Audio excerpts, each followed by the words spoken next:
Hello everybody, welcome to That's Football. Absolutely shocking, devastating news this morning coming in of the passing of Liverpool forward Diogo Jota, who's tragically died at the age of 28 in a car crash in northern Spain with his younger brother, 26 years of age. Absolutely, look, there are no words. There's two things I want to talk about really.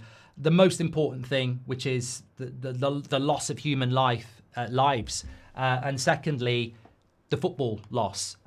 We are a football community. We are on That's Football, and we have this incredible thing that brings us together, which is the ability to talk in a respectful way about football. And I'm very proud of this community and its ability to do that. It sort of transcends rivalry anyway, because we can appreciate Liverpool players, Arsenal players, and have a proper conversation about it. I think the most important thing to start off with before I talk about Jota, the footballer, is that, hug the people that matter. Life is a gift. It is precious and it is fragile.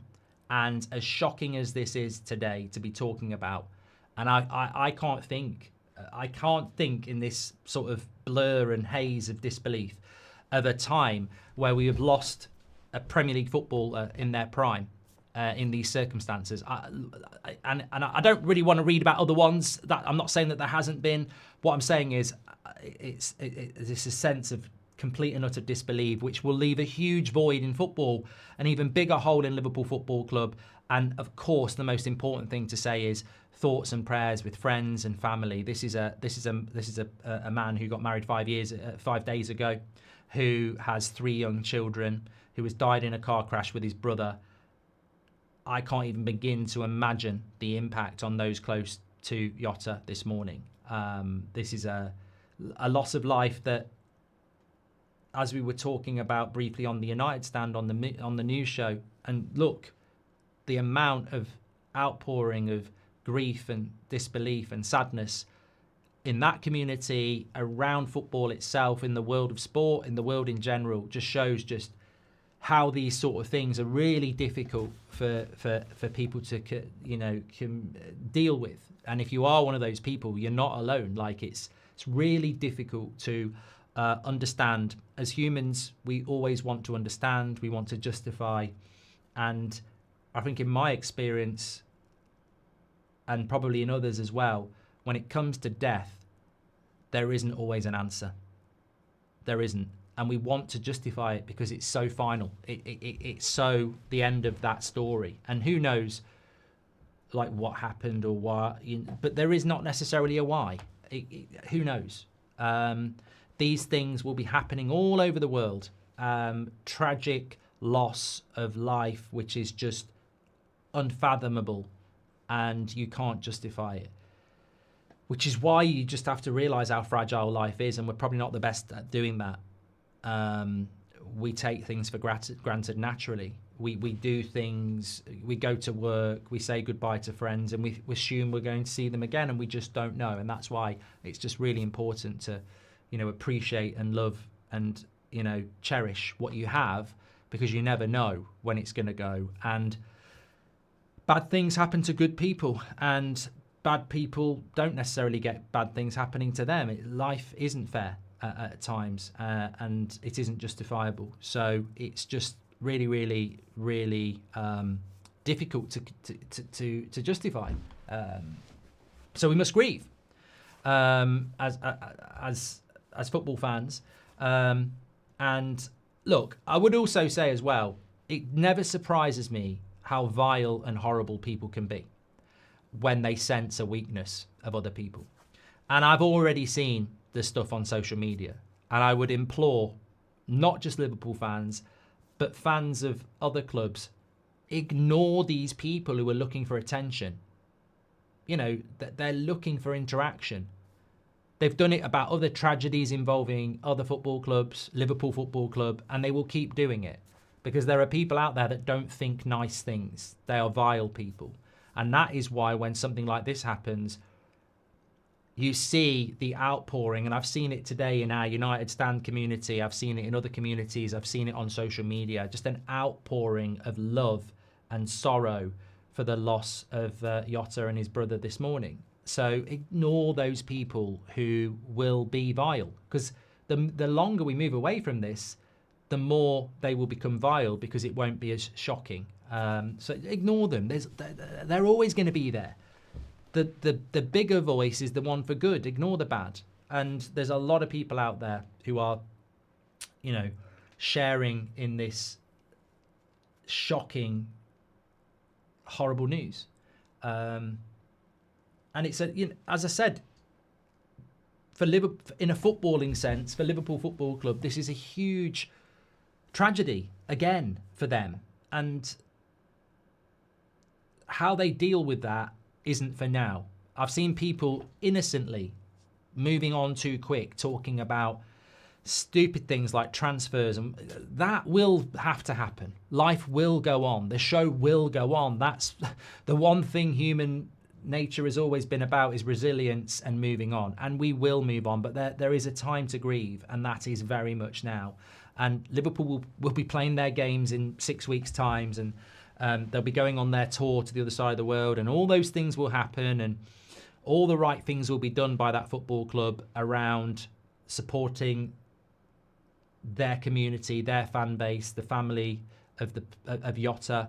But that's for down the road in relation to what happens around bringing other players in or anything like that. And no one wants to be talking about that at the moment. What I do want to talk about, though, is that there is a loss of life. There is a loss of a footballer. And I think that when I think about Jota, and I was thinking about this before I did the video, and I took a few notes, one of the first things that came out that I thought about Diogo Jota was that I don't think he was appreciated in the sense of maybe someone like a Mo Salah or a Kevin De Bruyne, but I actually really did respect him as a top quality footballer. When he went from Wolves to Liverpool, I can't remember the exact fee, but I thought that's actually quite a clever move. He was a good player at Wolves. I'd seen Jurgen Klopp take players like that before and take them from top class to world class, or good to top class. And it was an intelligent signing of a really talented player who I think at Liverpool has at times really been one of their better players, who, and I'd bow down to Liverpool fans on this, but from the outside looking in, if there was one thing that I think maybe held Jota back a little bit at Liverpool, was injuries. I mean, I remember the last season of Klopp, he was playing absolutely brilliant at what would have been halfway through the season. So where are we now? It's 2025. So January 2024, around that 6 weeks from January to mid-February, he was unbelievable. I think I'm correct in saying, didn't he score against Man City? It might have been later on in the season, but he was absolutely their best player. I think he was playing brilliant. And the interesting thing is, I think he got injured around the middle of February. And when he got injured around the middle of February, Liverpool were top. And when he came back in April, Liverpool were third. And life is horrible, unpredictable. It's all about if I hadn't done that, if I had done this, would this still be? But I think there is a case, and I always thought it, and I maybe have said it, I maybe haven't said it, but I always remember that he was playing so well and he got injured.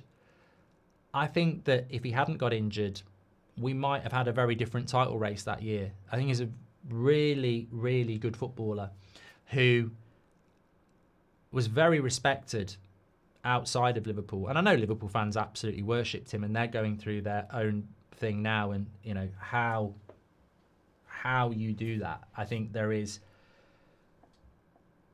if I'm being honest, I think all of us who aren't Liverpool fans are thinking this is shocking. And then in a football sense, and there's nothing wrong with thinking this, it all comes down to the loss of life, and that is the thing that makes you feel sick. But I think there is this fragility in football right now where you go, he's a Liverpool player in his prime and he's gone. How has that happened? Like, when has this ever happened? And you think, you look at your own team and you think, well, life's really fragile. And we're all thinking that in different ways. And Liverpool have got that to deal with as a fan base and as a community, and that they have that to deal with. And I can only imagine what that feels like, because what we're dealing with is the shock and sadness. But as a footballer, he was very good. A very good footballer, a very well-respected footballer who played the game in the right way as well. And that wouldn't make any difference if he didn't. If he was a bit of a, mouthy, bad tackling, whatever. That doesn't make any difference. But the reality is, I think he played football in the right way, and I think he was respected in the right way, and a very, very talented footballer, and a huge, huge loss to football. And you can say that because we are a football community. Nobody isn't starting off with the most important thing, the loss of life and the loss to Liverpool Football Club, and more importantly, the loss to his family and children, and his brother as well has also died in this accident. But also football is grieving at the moment, and we will not forget Diogo Jota. Just a very, very sad day.